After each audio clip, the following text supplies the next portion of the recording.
Before my awakening, I went through a dark process, a dark phase in my life.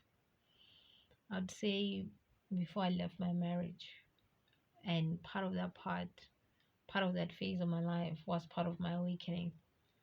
I would say that my awakening started even before I actually realized that I was going through an awakening. I started my awakening 2020. And from that time on, I started looking. I started looking for something. I wasn't even sure what I was looking for, but I knew there was something out there for me.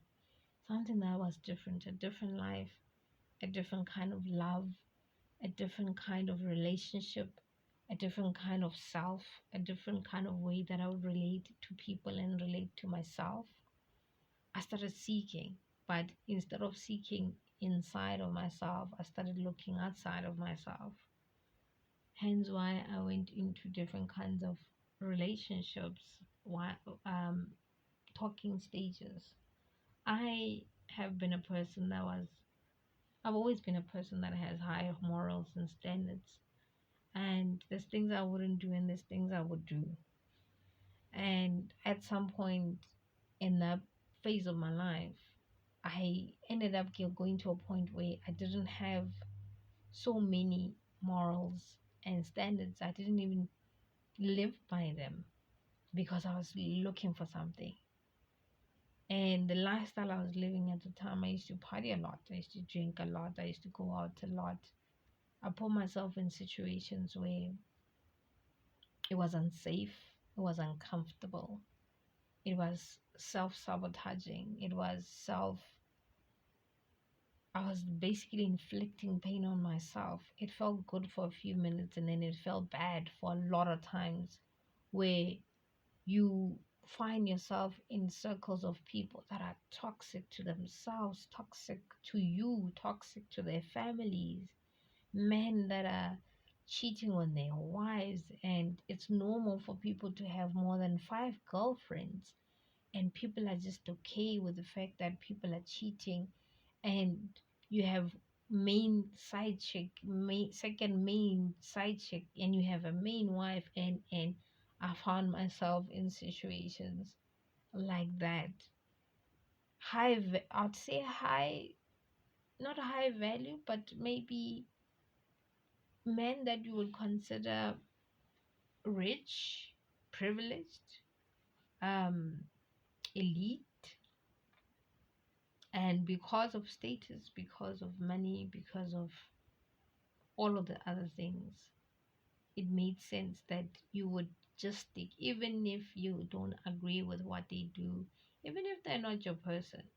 But for the fact that you are rolling with the elite, they buy you beautiful clothes, food, drinks, they take you to expensive hotels, and all those things, and you absolutely just go with the flow even when you don't agree.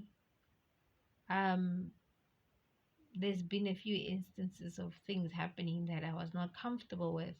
However, most times I withdrew from specific kinds of situations because I just knew that I could not.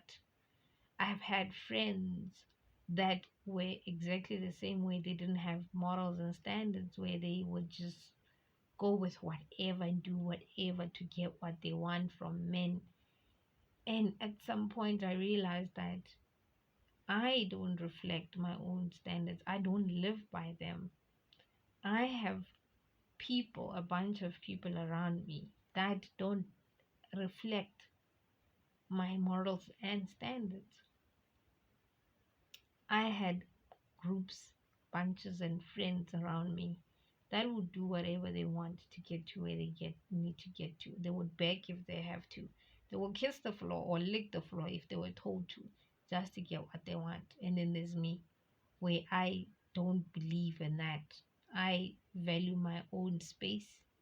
I value my own. I respect myself. But at some point in my spiritual awakening, I didn't respect myself. I feel like I disappointed myself. I feel like I let myself down. I feel like I made wrong decisions because either I was trying to prove a point, either I was trying to numb the pain, eyes, I was just looking, but I didn't know what is it that I was looking for. There was a lot of components that went into this I'd say this concoction, where I sabotaged myself so many times, and I did things just to get by, just to make it to the next round, just to, get to the next place and the next vibing place, because of this feeling that I had. I was running away from myself. I was running away from my marriage. I was running away from something, but in the same breath, I was looking for something. I was seeking, but I was seeking in the wrong kind of way.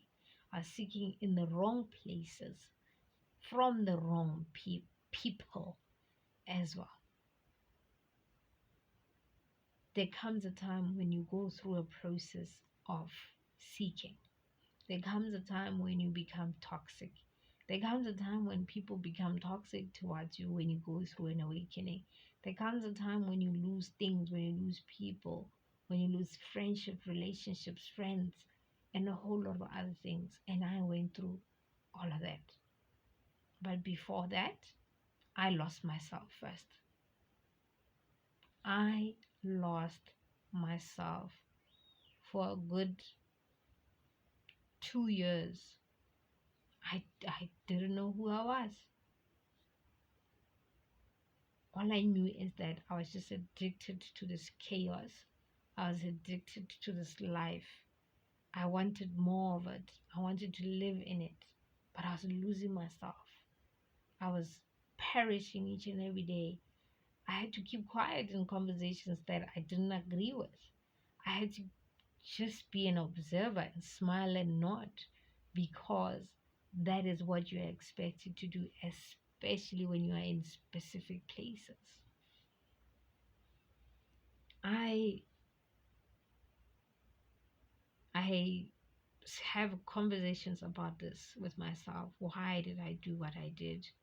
However, I am healing from the things I did, the things I didn't do, the people I hung around with, the people that I let walk all over me.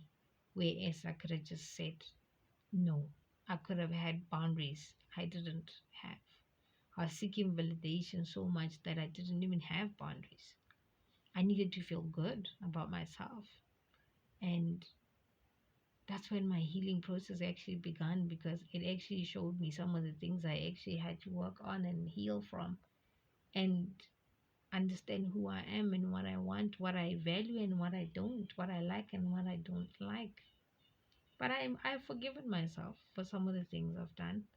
I have rebuilt the relationship with myself for me to actually sit down and question myself and call myself out if I'm doing something that's not in alignment with who I am. And that phase was really needed. I needed to go through that phase. But I'm super grateful that I managed to come out of that phase, because some people don't come out. They get stuck in it and they stay in it and they lose themselves while they are in it. But I'm grateful that I got a chance to actually work on myself and to heal. And I found myself. And eventually, after 3 years, I have finally gotten to a point where I know who I am, and I forgive myself for each and everything that I did and I did not do when I needed to. But it also helped me become a better healer. It also helped me become a good guide, a good mentor, so that when I help other people that are going through such phases in their lives, I know what I'm talking about. I'm speaking from experience, and I can be able to guide. So please do forgive yourself. You are human. If you ever go through that process as well, please forgive yourself. You are only human. We make mistakes. Just make sure you find yourself. Do whatever that needs to be done. Seek help, guidance, support, counseling. Please go to counseling. It's needed. I love you all. I'll see you in the next episode. Love and light.